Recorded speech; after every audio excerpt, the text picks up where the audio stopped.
Meron tayo dito, ditong tuyong danggit. Then may talbos tayo dito at may malunggay tayo. Ngayon magsasabaw tayo ng talbos. Ang lalahok natin ay tuyong danggit.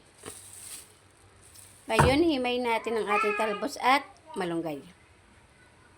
Yan, tapos ko nang himayin ang ating talbos at tapos ko na rin himayin ang ating malunggay. Ngayon naman, binabad ko pala siya sa tubig kasi masyado siya maalat. Ngayon naman, himay natin na maliliit. Hiwa-hiwain natin maliliit.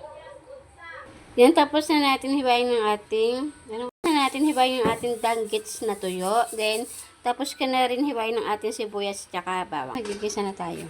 Yan, lalagay na natin ang ating mantika. Lalagay na natin ang ating bawang. Lalagay na rin natin ang sibuyas. Yan, ilalagay na rin ang ilagay na din natin ang ating danggit.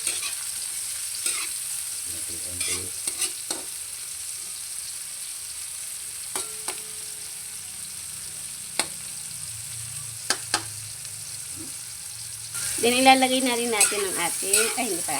I-mix lang muna natin. Then, ilalagay na natin ang ating talbos.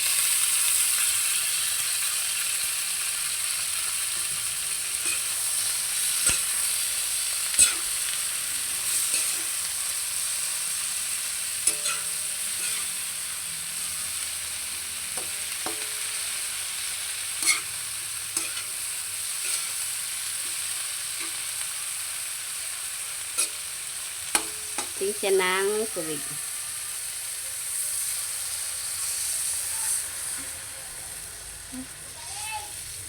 Lagyan natin siya ng tubig. Lagyan natin siya ng konting bacon. Lagyan natin siya ng konting asin. Lagyan natin siya ng konting asin. Then, i-mix lang natin.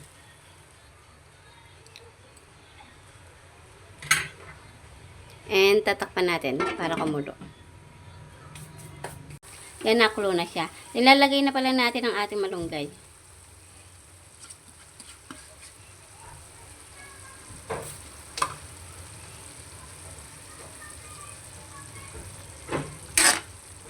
Yan, may mix lang natin.